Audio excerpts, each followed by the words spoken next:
What's up, superheroes? Thank you so much for joining at the episode 6 of the Hustle Duo show. So let me ask you a question. Do you find it difficult to find motivation for exercising? Is it something that requires a lot of willpower from you? And does going to the gym is something that you should be doing, but it's not exactly what you want to be doing? So if you answer to any of these questions, yes, this episode is exactly for you. And why? It's because today I'm chatting with Jonathan Ross, who's 2 times Personal Trainer of the Year award winner in the United States. And he has a profound understanding on not only how to exercise correctly and how to make a real impact on your fitness, but also how to make the whole exercising more fun, engaging, and how to make it basically that you really want to do that. So stick around, because today we're chatting about things like how to trick your brain in loving the exercise, also how to find motivation for doing other things in general, and also we're going to talk a lot about the core exercises and planking. So if you're planning to do the 21-day planking challenge on hustleduo.com, this episode is exactly for you. So I hope you enjoyed this episode, and if you do, please make sure to subscribe for more. Every Thursday, a new episode with amazing people where we chat about body and mind growth. So enjoy and see ya. Hi, Jonathan, and welcome to the Hustle Duo show. Thank you, Taurus. It's an honor to join you. I think that honor is all mine. So let's start. I think we're gonna go and cover a lot of interesting topics today, especially about core training and abs and planking. But what I would love to ask you first is, what's your biggest superpower? My biggest superpower is the ability to put a smile on someone's face when they're exercising intensely. That's amazing. That's huge. It is. Yeah. You're definitely lucky to have that. And do you think that was always natural to you, or is something that you learned how to do? No, it's something that I learned. It was a late developing superpower, definitely, because it doesn't come naturally to most people to think about putting a smile on your face while you're being intense. But the element of playfulness is something I've found to be an essential component of keeping people into it, and having fun and enjoying the process means things that we have fun doing, we have an easier time doing consistently. So I found that being able to figure out creative ways to stick a smile on someone's face, even while they're being intense, is really helpful. That's amazing. That's smart. We're going to talk a little bit later about this new amazing program you created called Funtensity. But before that, a little bit more about you. So I've read, online, about you, that you are a former astronomer. And that was Yes. that was a very fun fact. So how the hell did you end up, being an astronomer, and now you're putting smile on people's face while they work out? That's a very good question, because it is probably a very different field from what most people would think of as exercise. And so what I like to say is I used to study stellar bodies, now I train them. How that happened was in, I think, 10th grade. Of course, like most kids, I was really into space growing up. And I read Cosmos by Carl Sagan, and it lit a passion for me with space. So I decided in that moment that astronomy was going to be my career. Then I was about, I guess, 2 months from graduating, I think, with my astronomy degree in college, and I realized that kind of the light bulb went off that this wasn't what I wanted to do professionally. It's not that I don't love it, it's just that more of a hobby. It's not what I wanted to do professionally. And so I really didn't know what I wanted to ultimately do professionally. So like a lot of people, I made a decision too early on a major and committed to it way too early, so that life had to kind of show me what I needed to do. And it was really through losing my father. He was 424 pounds, which is almost 200 kilos, when he died in 1995. And that was a year or so after that, the light bulb went off that I wanted to do in fitness as a career. And when I made that decision, when I just thought about fitness as a career, it felt like everything inside just clicked. Everything went it just fit together like it never had before when thinking about any other career. So I knew I had made the right choice. So that's how, at 16, when you pick a career, the chances that you're going to pick the best one for you are actually quite small. So I'm a big believer in getting some life experience to help you make a good decision on a career first.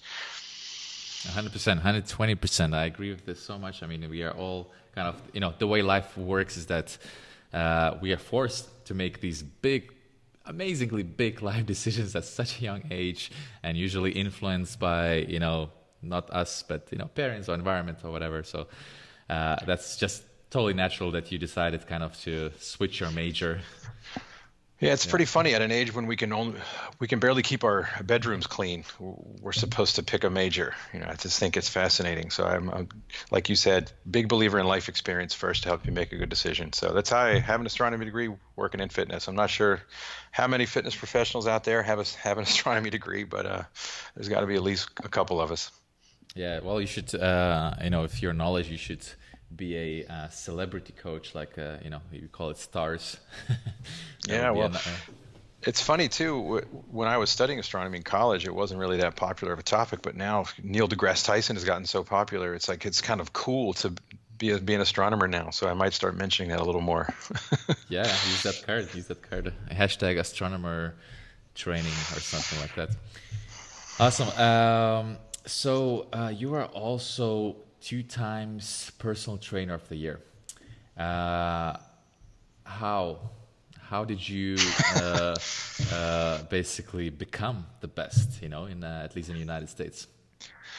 Well, I think that is because I figured out pretty early on that fitness isn't about the workouts.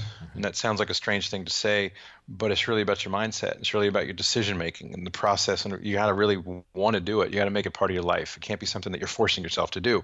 And so even very early on, I think at an intuitive level, before I learned this officially, I was really focused on figuring out what people needed to help them adopt exercise and integrate it into their life so they weren't forcing themselves to do it.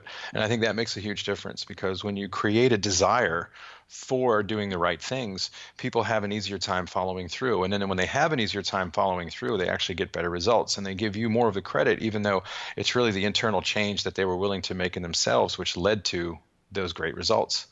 And that's really what it is. It's been the sort of the difference maker in being able to help the people who need our help the most, which is the people that are the farthest away from fitness at the beginning.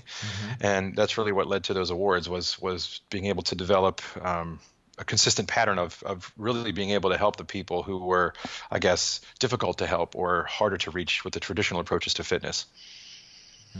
All right, that makes sense. So let's talk about this great approach of fun and exercise. So at least for me, I've been doing a lot of sports all my life, but basically the fitness part, like going to the gym, it just never fit. It just never fit me because, like you said, it just wasn't fun. It was something. It's just not fun by going there, being there alone for 1 hour, pumping some iron, which you don't even know if you're doing it correctly, and so on and so on. So, but what I found a lot more fun lately is doing this high intensity interval training in groups, so somehow the groups made it more fun, and now I found finally my own fun. So how do you what steps do you recommend for people who are lacking fun in sports, for they're thinking of the idea of sports is like, not for me? Well, that's cool. That's good to know what's not for you. So I would say to these people that, that's really the first thing to just accept. Say, if you figured out something that's not a good fit for you, then that's wonderful, because you figured out what you shouldn't be doing. And that's almost just as valuable sometimes as figuring out what you should do, because sometimes the only way to figure out what you will enjoy is keep trying things that you don't enjoy until you find the things that you do. And if going to the gym, if you think about it, going into a gym and actually having a structured exercise and doing a set number of exercises and sets and reps and tracking the rest between the sets and doing X amount of minutes of cardiovascular training at a certain intensity, it's all very abstract, and it seems like we're doing something very mechanical and almost not connected with the natural way that we're meant to move, which is to do things that are involving reactivity and coordination and a lot of different physical skills like agility and balance and power and explosiveness and mobility even has to be at play to move well in the world and do whatever you like. So if you're seeking it, if someone out there listening to this is trying to figure out how to get started, the first thing I would say is make sure you try new things and do not force yourself to do the forms of physical activity that you don't like, because those will never serve you well and you'll always be forcing yourself to do them. So if you're dragging yourself into the gym to do a structured exercise plan and it's not for you, stop. Do something that actually gets you a little bit excited inside and makes you feel happy when you do it. Even if it's physically challenging, it'll get you fitter, but it also has to be something that you're a bit drawn to, so you're more willing and likely to do it. And so that's the key, is trying a bunch of different things, and it can be different classes in a gym. And like you mentioned, having the group connection and doing high intensity exercise with other people. That group dynamic is often very valuable to people because you just have that social component and you all kind of suffer together, and it makes it a little more enjoyable than just going in and grunting out under some weights, which that approach is actually fine, but it's not fine if it's not fine for you. So if it works, it's great. It does work, but if the majority of the human population is not best served by that approach to exercise, then we have to offer something else that actually will help people stay with it long term. Gotcha. So is that the whole purpose of Funtensity, the program you created? Yeah, because what I've found in, I guess, about 10 years now, I've been studying the brain. And what I've found is that the approach that we have to exercise, the traditional approach in fitness, which is we build gyms with really weird looking pieces of equipment and we expect people to go in for a set amount of time and do the sets and reps, it's fine. It will work, but most people don't do it. And a very generous estimate is that 20% of the population has a gym membership or exercises consistently, and that's being a little bit generous. So we're rounding up to 20%. That means the other 80% are not.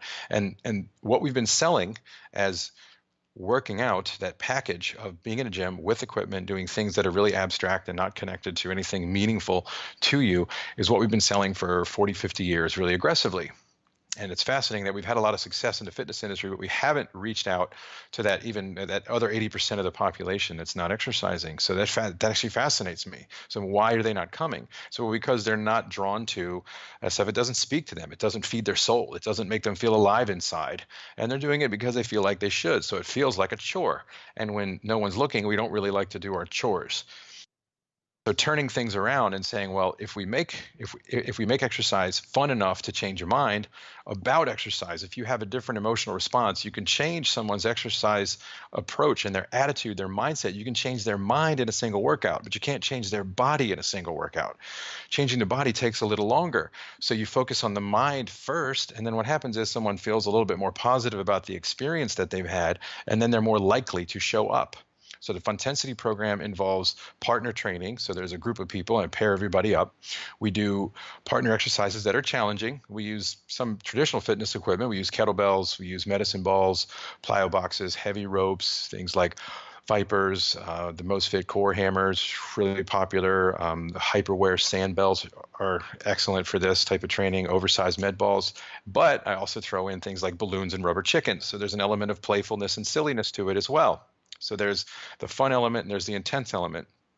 So 20% of people will come for the intensity, 80% of people will come for the fun, but everybody stays for the Funtensity because you get both of those things in a single experience. Wow, that's great. That sounds like my type of training. Would love to try. Unfortunately, I'm so far away from you. Actually, is there, don't know, do you have some kind of online program as well? How could I benefit from this idea? Well, the first way anyone can find out more about it is to just go to funtensity.com and read a little bit more about it. There's not a lot of reading on there, but it just gives you a little bit more of an overview. Some of the things I just said will be on there. You can sign up for the e-newsletter. I'm just starting to schedule workshops around the world. Have one coming up in March in New York City. I'll be doing one, I believe, in Thailand in October.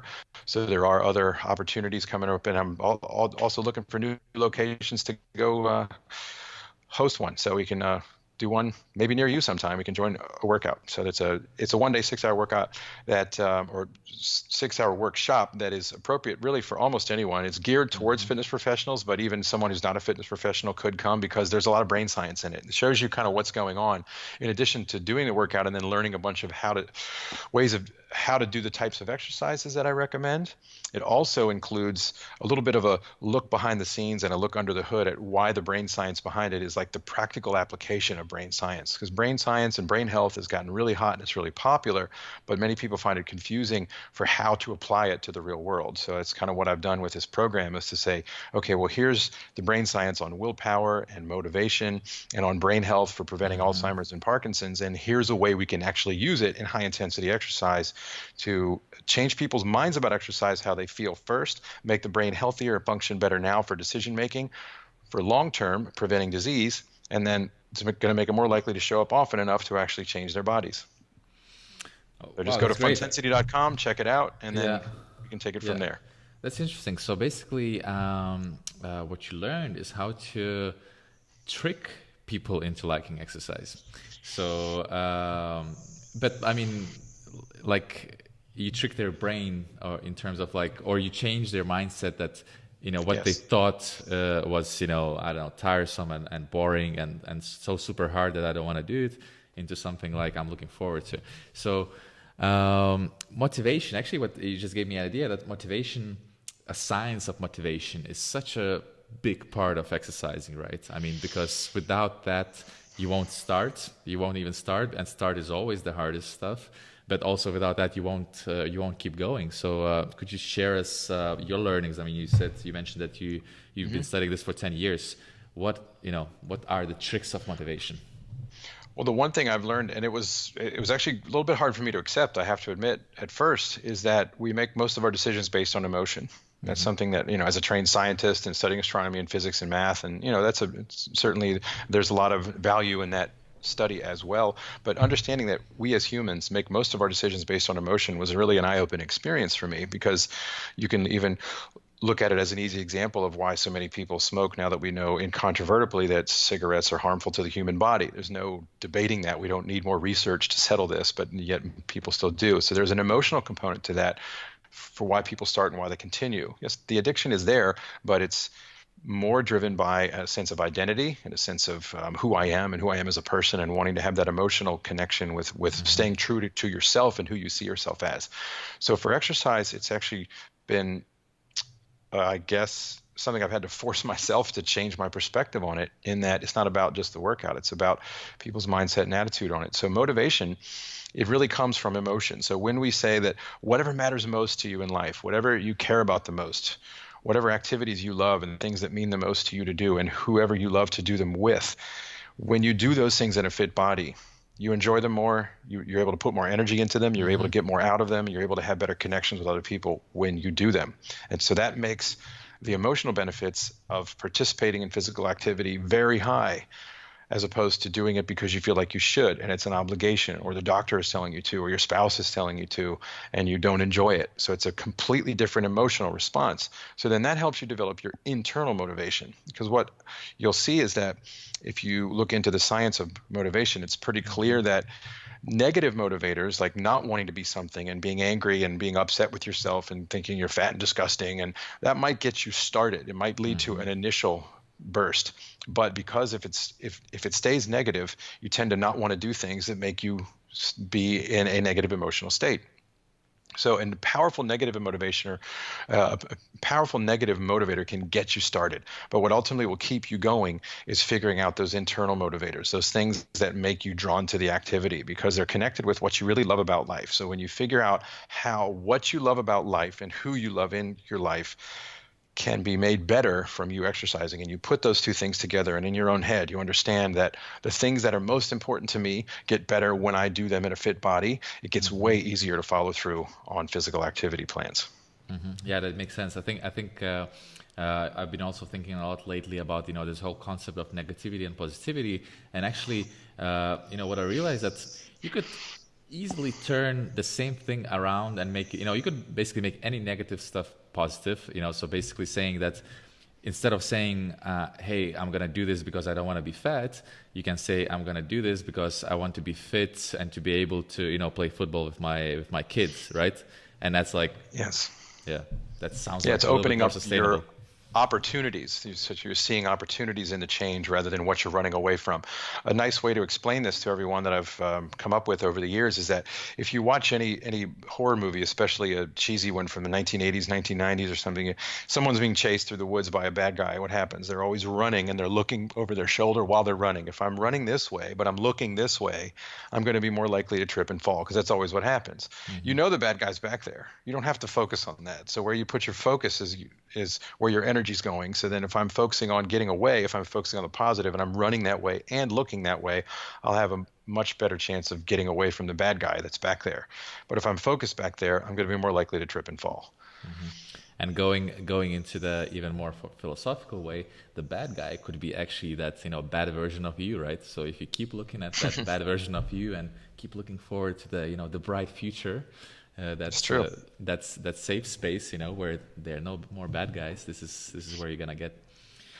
It's true. And just one quick thing to add too on that. A lot of times people, especially working in fitness, you tend to run into people sometimes that have this, I guess, perception that we in fitness are always super happy and we're always bouncing off the walls with enthusiasm. And there's a lot of pressure, I think, on some fitness professionals to continually act that way. And the people that tell you they're always happy and always in a good mood are lying to you, because that's really not the true that's not the truth of the human experience. The truth of the human experience is that there's good days and bad days. There's daytime and nighttime. There's sunny days and there's rainy days. There's up times and there's down times, and everything is about that contrast. So knowing that we're going to have days where we don't feel great and we might be feeling a little bit negative, and not feeling pressure to get rid of any negative feelings, just sort of know that you're having them. You don't have to let them dominate your thoughts, but just be aware that you're having them and they will pass, and try to just exist while you're having those feelings without acting on them. That's really the key, is say, I'm going to have up times and down times. And if I can survive and ride out those down times, they'll become increasingly more brief, because I'll have a better result in my life and in my body, and I'll make better choices. So if I cannot act on the negatives, I'll have a better outcome in my body and be more positive more often. But we're not going to ever eliminate negativity, because it's actually wired into the human brain to be negative. Because if you try to feed a baby new foods, the first reaction is no, because that's what keeps us alive. If we're out in the wild 1,000 years ago and we don't know what all the different foods around us are and if they're safe to eat, the only way we're going to make sure we don't die is if we only eat the things that we know. And we say, no, that's probably dangerous, so I have to not eat it. A lot of people would say, oh, you're being negative, but Be more open-minded. that's really, that's that. actually, yes, but that's actually wired into our DNA to be that way. And just kind of knowing when it's best to be that way and when it's actually protecting us and when it's not. More oftentimes in the modern world, it's not really doing us a lot of favors. But not feeling too bad about feeling negative either, I think, is important, because a lot of people put way too much pressure on themselves to feel positive all the time. And then if they feel bad, they compound it and make it worse by actually feeling bad about themselves because they're feeling bad. Got it. I have one more question, in this sphere, and I apologize for anybody who really expected to talk about abs and planking right away. We're getting to that. We're getting there, and I think the reason why we even talking so much about more of the mindset is because it's connected. Come on, exercise. The body health is so much more connected to the mind fitness than people think. So the last question to you: do you meditate? Sometimes. Sometimes I actively meditate. I'll probably say about once a week, twice a week. Other times I'll do what I would call conscious meditation, where I'm doing something that's relatively mindless, and my body, I've done it enough that I can do it on somewhat autopilot. Like, for example, cooking or doing food prep. That's one time where I love doing it. The tactile sense of touching the food distracts myself from anything else in my mind, or it just calms you down enough that you're working with your hands. It brings your focus into something. Or having even any kind of hobby, I used to maintain 2 aquariums, and I would sometimes sit and look at the fish, and that was a form of meditation for me, because I would kind of lose myself in their world. So I think many people in the modern Western world find it harder to truly just meditate. And if you do, find forms of somewhat mindless activity where you're not requiring a lot of focus and concentration. So it's something you do a lot, or it's passive, like looking at a fish tank or watching birds go by, or just being out in nature quietly and just listening to the sound of the leaves in the trees and the sounds of nature that you hear all around you, or if there's any running water nearby, or just birds or animals, and just things like that can actually be a form of meditation if you're just letting it all come to you rather than forcing yourself to try to not think about anything, which I think most people find to be very difficult at first. So I'll say 1 to 2 times a week for me, I actually do direct meditation, but other times, more often than not, it's usually a form of kind of active, mindless movement, or whatever you might call it. Yeah, no, I asked because the last comments you made were very much in line with basically gratitude and mindfulness that comes from the concept of mindfulness meditation. Basically, appreciate, don't dwell on the negative things. Whatever it's gonna go away, it's gonna pass. So accept the reality and just move on. Great. So let me play the part 2 sound ding. Now we are in part 2, and we're gonna finally discuss the abs. So Jonathan, you're the expert. You even wrote the book called Abs Revealed. tell us the basics of having a good core, muscles, and good abs. So what are the basics? Well, the basics are to make sure that you understand how to move your body. It sounds very basic because it is. So what that means is as I move in life, doesn't mean working out yet. It means as I'm doing everything I need to do. It's housework, it's preparing food, it's doing laundry, it's bending over to pick things up. I have to understand that my abs are really what control that. It even has a lot of involvement in walking, running, almost everything you're doing. Your abdominals are kind of working all the time. And if they're working well, they can help you move well. And you don't really even notice them when they work well because you don't have any pains and you move with high quality movement. You don't injure yourself. When you don't have those things, either from disuse, injury, or bad posture over time, certain things can become weak while other things become too strong, pulling you out of alignment, and then you maybe notice some problems. So that's when some direct abdominal training is warranted. Got it. And what are the common mistakes? What are the most common mistakes people do when they want to have a good six-pack? They do too much. Usually, I think that's the common mistake that you see most often. People do too much. It used to be too much crunches. Now it's too long doing planks, and it's too much.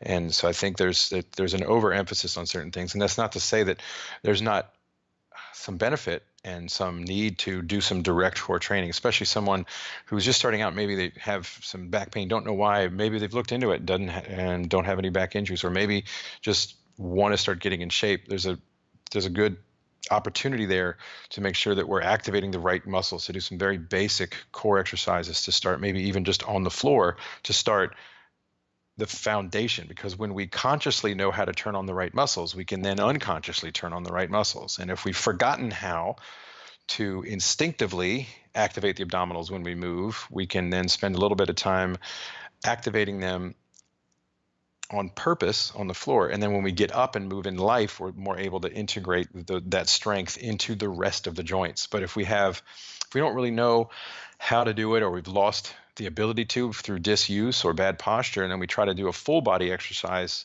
that uses core strength, it's often very difficult for people. So in the abs revealed approach, what I do is I kind of make it easy for people where I say rock, paper, scissors. Like rock is the foundation, where we start with doing exercises on the floor to make sure you're activating the right muscles at the right time. And we focus on the three primary spinal actions, which are flexion and extension and rotation. So we do them independently. And then we get into phase 2, which is paper, where we start adding exercises now where you might be up off the floor, up on a stability ball, using a suspension trainer. And we're focusing again on single spinal actions, but now we're up a little bit, so we're putting more of your body weight into the equation. Then in phase 3, the scissors phase of the program, now we're doing the most complicated forms of movement, which is flexion and extension with rotation. So if you're in your car and you reach into your back seat to adjust your kid's pacifier, you kind of turn, so you're extending and rotating at the same time. And what that means for most people is that if they don't do that well, they're going to hurt themselves. And then there's a lot of people that would tell you, oh, it's better to not rotate and flex or extend the spine at the same time, but that's not reality. So it's important to me that whatever I'm recommending to people has to be grounded in the real world. So if someone says, well, research shows you shouldn't do blank, but it's something that humans do all the time anyway, we have to train it, because if we train it, then we'll be good when life makes us do it. And life's going to make us do things that are not optimal all the time. And that's where having a good core is really beneficial, because life throws things at you. And a good core helps you handle all those things that life throws at you really well, which means you're less likely to get hurt. You're less likely to have someone that you love get hurt, or less likely to have property damage. Like when you go to drop your brand new cell phone, you go to drop it, or you go to catch it right when you drop it before it hits the ground. And if you have a good core, you can go get it quickly. And so you can actually have less property damage and less injury if you have a good core. Mm-hmm. Yeah, this, damaging the property just reminded me of a story when I was, I think, 16 years old, and I was working as a kind of a delivery boy, in an electronics shop. And once we delivered this super, super heavy flat screen TV. It was back in the day, they were definitely a lot heavier than now. And it's like insanely expensive. I would have to work for like 5 years, for the cost of it. And we had to go to the fifth floor, and then we were just carrying, there was no elevator, carrying, and at the last step, I remember this, at the last step, I kind of tripped, and that one corner kind of was sliding away from my hand, but luckily I somehow managed to catch it with the other hand, and the story of the good ending. But I guess the 16 years old body muscles, saved me. It didn't hurt to be young, but you're finding that it's not just youth that'll save you. And I'm glad the story has a happy ending. When you started telling it, I didn't think it was going to have a happy ending. I thought it was going to end with a TV dropping and crashing. But what's interesting especially with youth, because that's an interesting topic with youth and training, is that I've seen a lot of times. This is actually really fascinating from the perspective of someone. Like, I'm 47 years old, and so I grew up playing outside a lot. I had snowball fights, and I had squirt gun battles, and I played in the street, and I played football and soccer, and I played King of the Hill, which is you standing at the top of the hill and you push other kids down as they try to get up, and if they successfully get up, we played tag. Endless things. We did sledding in the winter. So there's just so many things. And then, so now you see that's less common. So I distinctly remember I was teaching a workshop to a bunch of other fitness professionals, and there was approximately 120 people in the room, and it was kind of packed. So I was up on a stage pretty high, and I could see down, and I was showing everybody everything, and I was doing a workout called plyo play, which is plyometric play. It's like playfulness with plyometrics. So there are a lot of things that would be plyometric, but not the traditional plyometric exercises you would see in the gym. Many of the exercises that were in this would be the kind of thing I would use in a full intensity workout, but they're very non-traditional exercises, but they're also plyometric in nature. And the fascinating thing from my perspective of being able to see the whole room do these things was that just in general, it seemed like the people that were maybe over 30 to 35 were actually doing these exercises a lot more effectively than the people that were younger. And I was like, well, that's just strange because you don't normally see that. But my theory and just educated guess on why is that a lot of people younger, they probably played a sport, and they just played a sport. They may have played tennis, or maybe they did figure skating, or maybe they did gymnastics, and that's really all they did. They didn't do all those other things, because I played a few sports as a kid, but I was mostly just running around all the time playing different games based on what time of year it was, because the weather changed where I grew up. And so I was like, wow, that's neat, because the older people, which are usually less capable, had more ability to do things that they weren't already good at, because they had a nervous system that was built for a lot of different stuff and had been used to a lot of different stimulus, whereas the people that were probably less likely to play outside because of video games or whyever, they were less likely to play outside, but they played organized sports, were kind of maybe good at the movements that were similar to their sport, but they weren't as good, and they had a harder time learning the movements that were not things that were similar to what they were already good at. I just found that really fascinating as a change between the generations and how we live today in the world. I think you're totally right. I mean, it's just natural where the Western world goes, the developed world goes, is basically less physical activity, because we have everything in our phone. We have enormous amount of entertainment, which basically playing is also entertainment, right? It's just having fun, and now we can have loads of fun without leaving a home, so it's like unfortunately a lot less reasons to be active. So that's I think another thing for everybody to be very mindful about, that if you're not mindful, if you're not taking steps, in educating the youth, your kids, in going more outside, it's not going to happen by itself, because if we leave it just like this by itself, things are just going to get worse. So it's true. That's well said. Awesome. So let's get practical.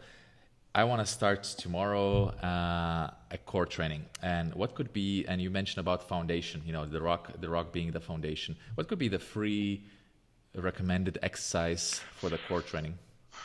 Sure, I would try a side plank each side. If you have to do it on your knees, that's fine. Even if you have to do it leaning on a kitchen counter, or just doing at a slightly elevated position, so your body's on an angle, that's fine. Do it on stairs if you have to, but do a side plank.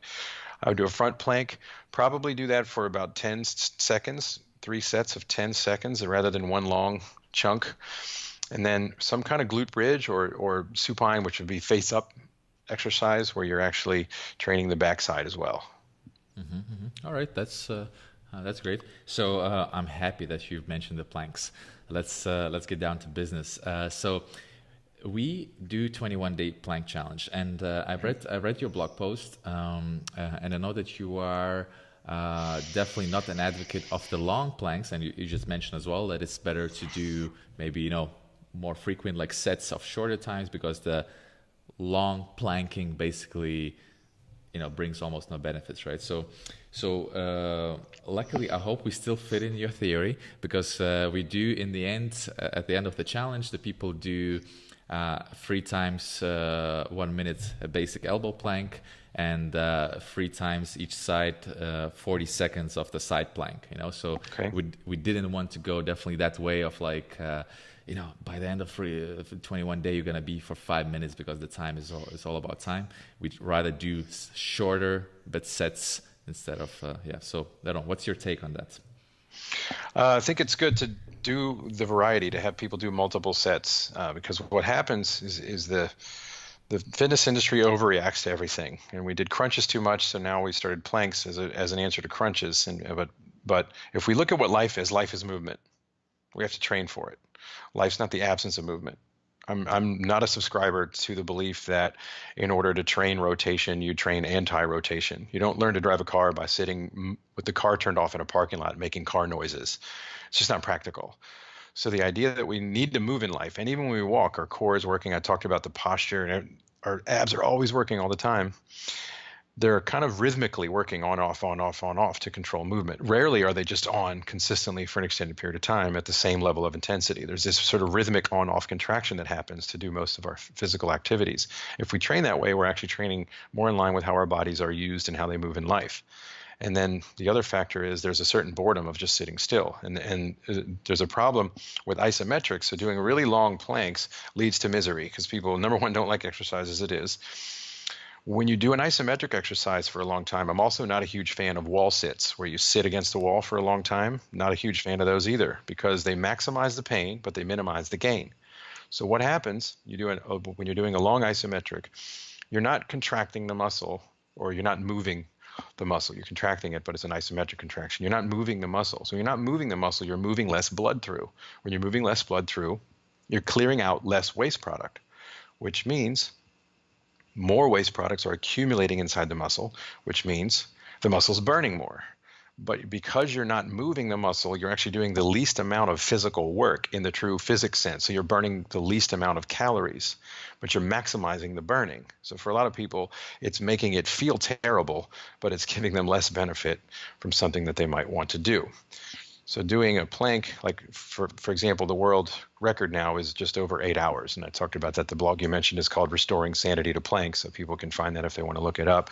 But there's the first time I ever wrote about planks, the world record was just over 3 hours. I've written about it a few times over the years, and now it's over 8 hours. And think about what you can do in 8 hours versus staying still and doing nothing for 8 hours, which is admittedly hard. I'm not saying it's easy, but I'm saying that think about it like this. If I'm learning the alphabet, if I'm a kid in school learning the alphabet's hard for me, and then I get good at the alphabet.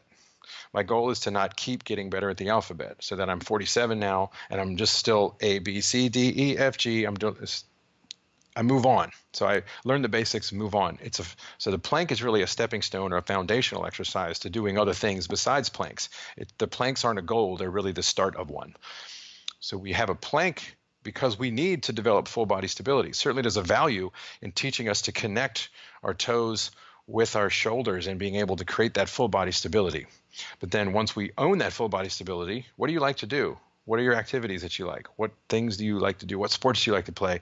Go use your better core strength. And even then in the gym and exercising, make planks more interesting too. So after everyone's completed the 21-day challenge, we want to use that strength that they've built. So now you've been able to verify that everybody can do a 1-minute plank, a 40-second side plank. Now what do you do? So now moving beyond that, we don't want to let that strength go. We want to use it to do moving planks. You can shift. So in a plank, you can shift side to side. You can actually rock forward and back through your feet. You can start to lift an arm, lift a leg. You can do little small rotations. You can do planks up on stability balls. You can do planks in a suspension trainer and start getting things moving. Because this shift and try to twist a little bit and then reduce the base of support by either narrowing the feet or going to a limb lift. There's almost endless options, but there's a few to start exploring.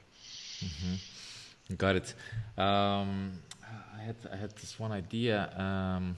Now I lost it. But planks versus crunches. You mentioned already, I think, a couple of times now. Is there, who's the winner? Settle this once and for all. I say it's a tie. People should do them both, honestly. I'm not going to be an advocate of telling you to stop doing anything that's valuable. And I can tell you that crunches have some value. Planks have value as well. The challenge is that we overdid crunches. We used too much of them. So that then they became sort of a whipping boy. And the thing about extremism that you'll find, and it's really rampant in fitness, extremism is really rampant in fitness. You'll find people that'll tell you never do this or always do this, or never stretch before you work out, never do crunches, always do this, always do that. And they're usually wrong for all of humanity. They might be right for some people, but they're not going to be right for everyone, because we all have 5 fingers on our hands, but all of our hands look different.